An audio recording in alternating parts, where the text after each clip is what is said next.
नमस्कार, बहुत बहुत स्वागत है आपका आयुर्वेद पर आधारित हमारे इस बेहद खास कार्यक्रम स्वस्थ विचार में। मैं हूं आपके साथ आपका साथी विकास। दर्शकों, स्वस्थ विचार कार्यक्रम ऐसा कार्यक्रम है जिसमें आपको आयुर्वेद से जोड़ा जाता है, प्रकृति के तमाम उन संसाधनों से परिचित कराया जाता है जिनको आप अक्सर इस्तेमाल कर सकते हैं अपने स्वास्थ्य और अपनी सेहत के लिए। यानी रोगों से बचे रहना सबसे ज़रूरी काम है और सबसे ज़्यादा सावधानी हमें इसी चीज़ की रखनी चाहिए कि कैसे हम अपने आप को हर तरफ से, चाहे वो पर्यावरण में फैले हुए रोग हों, चाहे वो दूषित जल की वजह से, भोजन की वजह से, कैसे भी रोग हों, हमें अपने आप को तमाम उन रोगों से बचाए रखना है ताकि कोई भी दिक्कत, कोई भी परेशानी हमें छू भी ना सके। वो तब होगा जब आपके अंदर जागरूकता होगी। आप जब जितने समय भी जो चेतनावस्था में रहते हैं, यानी अपने दिनचर्या में रहते हैं, उसमें आप क्या कुछ ऐसी चीज़ें शामिल करें जिस वजह से आप कई प्रकार के रोगों को मात दे सकते हैं। वही सारी जानकारी आपको इस कार्यक्रम के दौरान दी जाती है और इन सभी विषयों में हमारा मार्गदर्शन करते हैं जाने माने आयुर्वेद के ज्ञाता गायत्री सिद्ध पंडित श्री लक्ष्मण दास रतन भारद्वाज जी। चलिए सबसे पहले गुरु जी का स्वागत करेंगे, कार्यक्रम की शुरुआत करते हैं। गुरु जी, बहुत बहुत स्वागत है। नमस्कार। दर्शकों, स्वस्थ विचार कार्यक्रम एकमात्र ऐसा कार्यक्रम है जिसमें आपको सिर से लेकर पैर एड़ी तक सभी रोगों के बारे में बताया जाता है कि किस तरीके से आपको महसूस होने वाली वो छोटी सी समस्या को भी आप अपने शरीर से दूर कर सकते हैं, वो भी स्वयं से। कि इसके लिए इन समस्याओं के लिए किसी डॉक्टर के पास नहीं जाना है आपको, केवल आपको आपके घर में रखे जो तमाम साधन हैं उन्हीं का उपयोग करते हुए अपना उपचार करना है। छोटे छोटे रोग बहुत सारे ऐसे होते हैं जो हमें महसूस तो होते हैं, लेकिन छोटे होने की वजह से, ज़्यादा तकलीफ़ ना देने की वजह से हम नज़रअंदाज करते हैं और वही समस्याएं समय दर समय बढ़ते बढ़ते एक बड़े रोग का रूप ले लेती है। यहीं पर हमें सावधानी बरतनी होती है और शुरुआत में ही रोग को यदि हमने रोकथाम नहीं की तो वो रोग का रूप ले लेती है और तब हमारी परेशानी का सबब बढ़ता है। धन भी व्यय होता है और समय भी नष्ट होता है। तो वो सब चीज़ें आपके साथ ना हो, इसके लिए हम ये कार्यक्रम लेकर आते हैं और इसीलिए हम आप सभी से गुजारिश भी करते हैं कि जब भी आप इस कार्यक्रम को देखने बैठें तो कॉपी और पेन लेकर ज़रूर बैठा करें। जो भी नुस्खे आपको बताए जाएँ उनको आप लिख ज़रूर लें। चलिए आगे बढ़ते हैं कार्यक्रम में और शुरू करते हैं अपने नए विषय पर चर्चा। गुरु जी, आज के इस अंक में हम बात करने जा रहे हैं सिर को लेकर। सिर यानी जो हमारे सिर के ऊपर जो खोपड़ी जिसे कहा जाता है, स्कल्प, जो ऊपर का जो स्कल्प होता है उसमें कभी कभार ऐसा महसूस होता है कि खुजली बहुत तीव्रता से होती है और इतनी खुजली होती है कि जब खुजलाए व्यक्ति तो ऐसा लगता है कि जैसे एक पागलपन सा है या एक अजीब सा एक मचल रहा है, बहुत ज़्यादा झुंझुनाहट होती है। आखिरकार में इस तरीके की खुजली उत्पन्न होना, क्या ये सामान्य स्थिति होती है या किसी रोग की ओर इशारा होता है? देखिए, खुजली तभी होगी जब खून के अंदर इन्फेक्शन होगा जी। अब सिर में तो एक नहीं कई किस्म के इन्फेक्शन होते हैं। जी। नजले का इन्फेक्शन, आपने गलत शैम्पू साबुन लगा लिया उसका इन्फेक्शन, जी। आपके खान पान में गड़बड़ी होगी उसका भी दिमाग पे असर पड़ता है, उसका इन्फेक्शन। परंतु खुजली चाहे आपको किसी भी कारण से है, चाहे उसमें फोड़े फुंसी भी हो रही है, अब इसमें भी हम जो है अपने खान पान से और खान पान की वस्तुओं से इस रोग को ठीक करते हैं। जैसे आपके सिर में भयंकर खुजा हो रही है, आपको बार बार ऐसे हाथ मारने पड़ते हैं, तो उसको रोकने के लिए सबसे अच्छा जो उत्तम उपचार है वो है चने का बेसन, नींबू का रस और देसी कपूर। चने को पहले पानी के अंदर घोल दें, यानी एक किस्म का लेस बना लें और उसमें थोड़ा नींबू का रस डाल दें और थोड़ा देसी कपूर डाल दें। उसको अच्छी तरह फिर बालों पे जैसे मेहंदी लगाते हैं ऐसे रचाओ, घोल बनाकर उसको लगा रचाना। और 2 घंटे का फिर विश्राम करना है, उसको धोना नहीं है। जब आप इसको लगाएंगे थोड़ी देर के लिए तो आपको बड़ा चिरमिराट सा लगेगा, परंतु उसके बाद आपको ऐसे ठंड महसूस होगी जैसे जले हुए स्थान पे बर्फ़ रख के ठंड महसूस होती है, ऐसे ठंड महसूस होगी। 2 घंटे के बाद आप हल्के गर्म पानी से बालों को अच्छी तरह धो लें। अब बेसन जो आपका जो ब्रीक है वो आपके बालों में रुकेगा नहीं, वो सारा निकल जाएगा।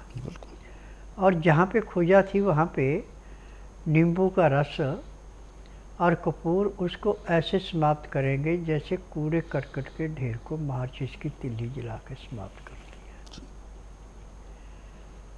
अब ये आपको करने के बाद जो आपने तेल लगाना है वो तेल 2 किस्म के हैं। या तो आप चमेली का तेल लें या आप गोले का तेल लें, उसके अंदर भी आप कपूर मिला दें।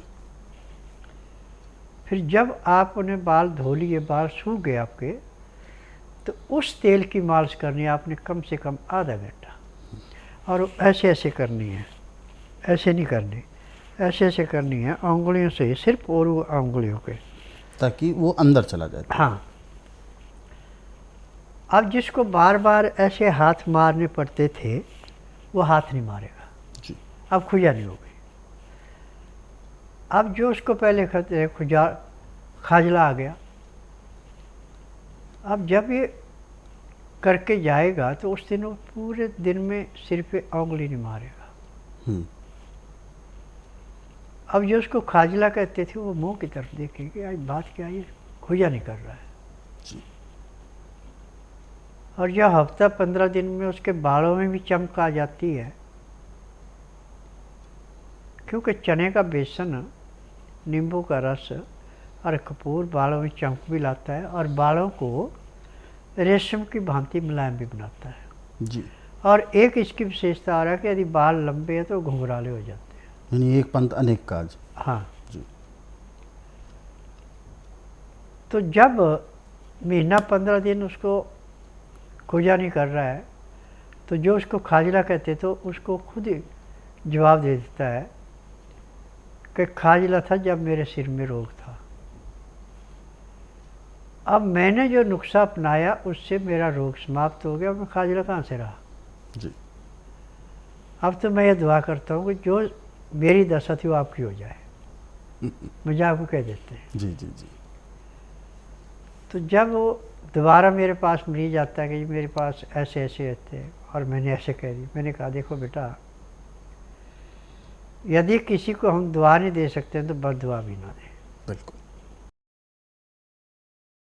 जी। मैं कमलेश मेरा नाम है, मैं सरदारपुर तहसील जिला धार मध्य प्रदेश से आया हूँ।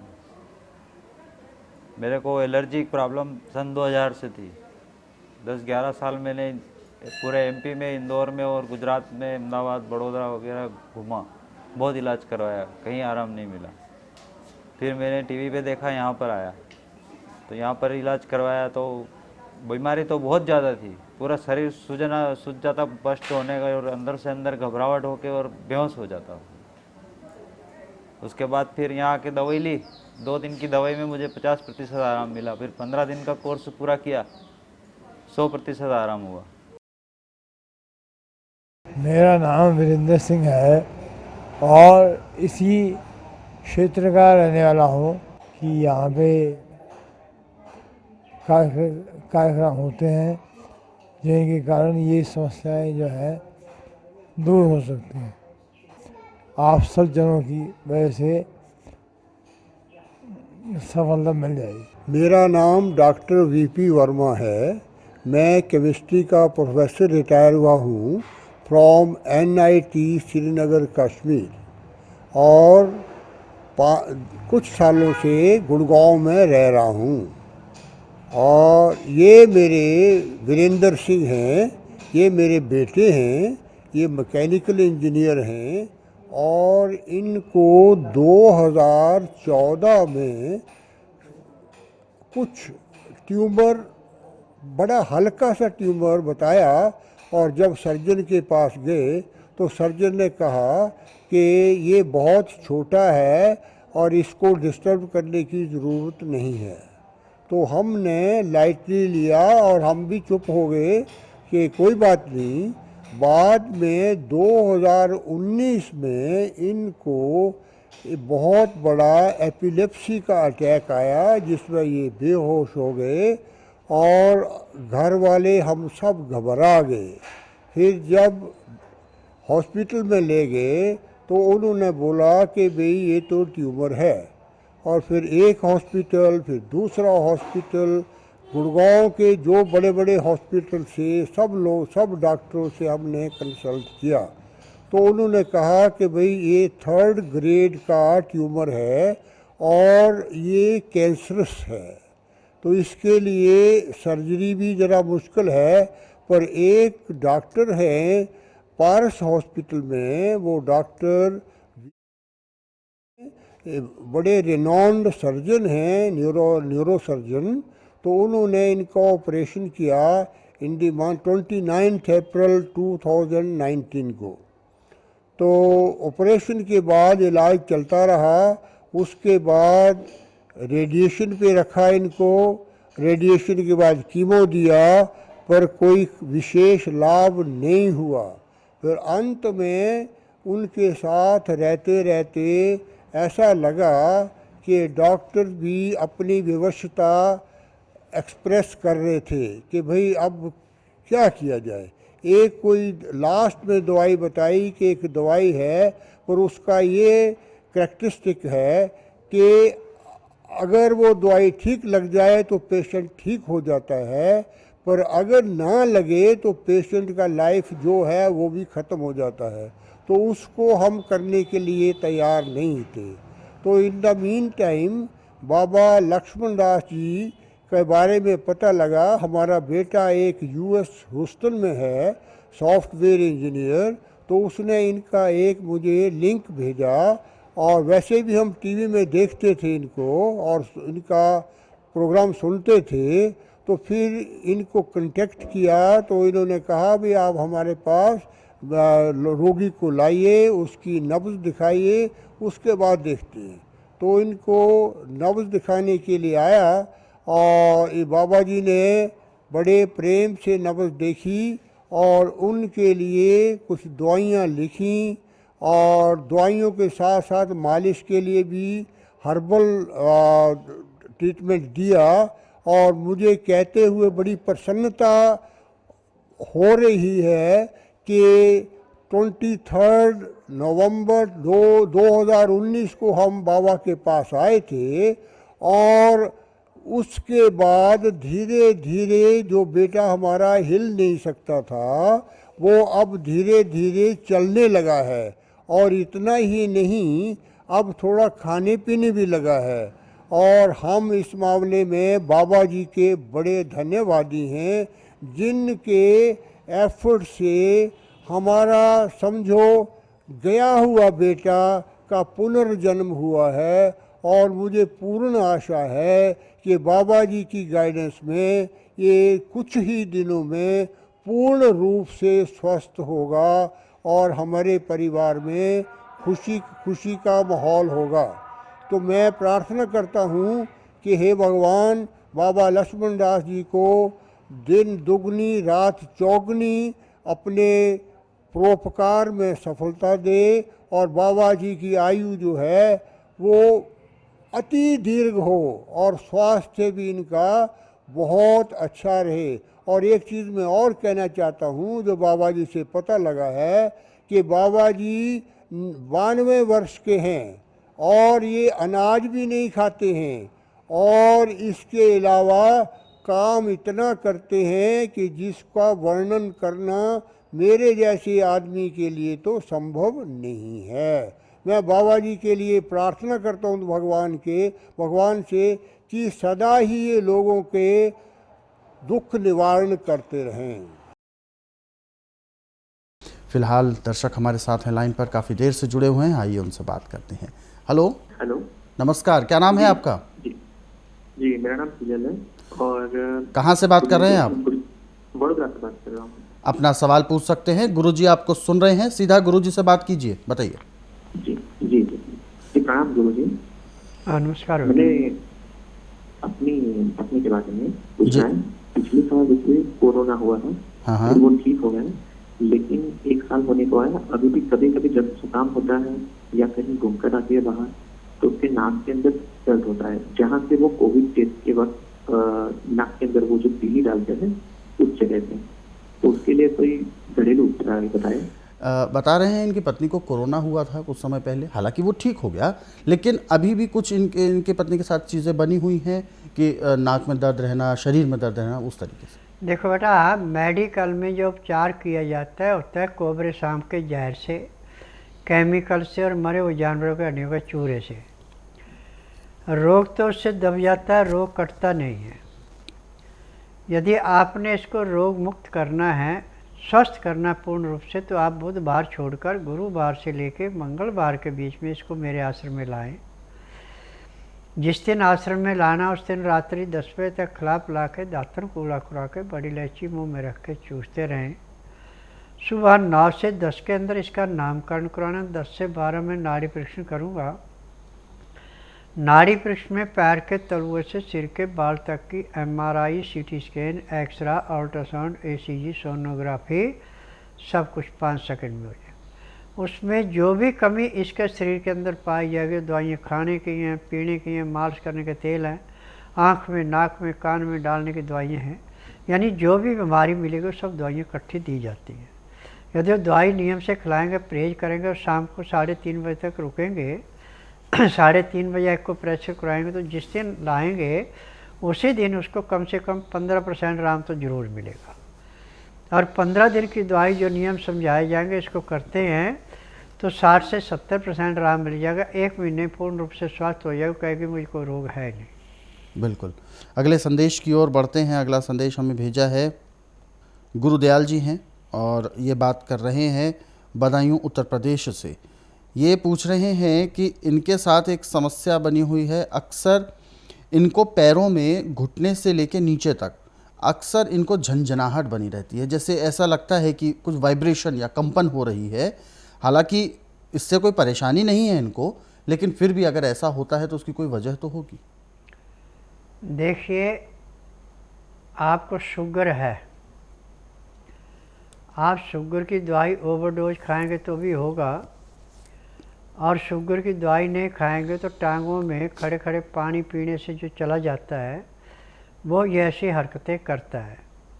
और इसका इलाज आज पूरे संसार के अंदर आयुर्वेद, यूनानी, होम्योपैथी, नेचुरल्स का, एलोपैथी में बिल्कुल नहीं है।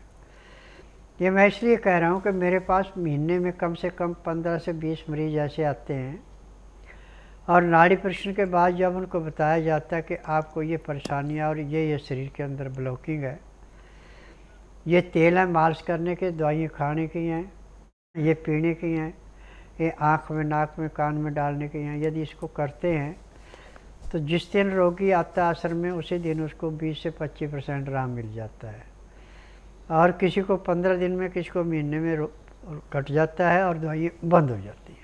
दर्शकों, हमारे इन कार्यक्रमों को आप अपने सरल सुविधाजनक समय पर देखना चाहते हैं तो YouTube के जरिए भी देख सकते हैं। हमारा YouTube चैनल स्वस्थ विचार सेहत की बात, इस YouTube चैनल को आप सर्च करें, सब्सक्राइब करें और इन कार्यक्रमों को ज़रूरतमंदों तक शेयर ज़रूर करें। फेसबुक के जरिए भी आप हम इस तरीके से जुड़ सकते हैं। संस्कृति टीवी हमारा फेसबुक पेज है, संस्कृति टीवी पर आप क्लिक करें, सर्च करें और उनमें भी आप कार्यक्रम देख सकते हैं। और साथ ही साथ आप फेसबुक के ज़रिए डेली हेल्थ जो आपके पोस्ट है वो भी आपको मिलती रहेगी। फिलहाल कार्यक्रम में वक्त इशारा कर रहा है विराम देने का। गुरुजी, आप हमारे स्टूडियो में आए, कीमती मार्गदर्शन दिया, आपका बहुत बहुत धन्यवाद। नमस्कार। दर्शकों, आज के इस विशेष कार्यक्रम में बस इतना ही। आप सभी लोग स्वस्थ रहें, निरोगी रहें, इन्हीं शुभकामनाओं के साथ हम आपसे लेंगे इजाज़त। अगले अंक में आपसे फिर होगी मुलाकात एक नए विषय के साथ। तब तक के लिए मुझे दीजिए आज्ञा। नमस्कार।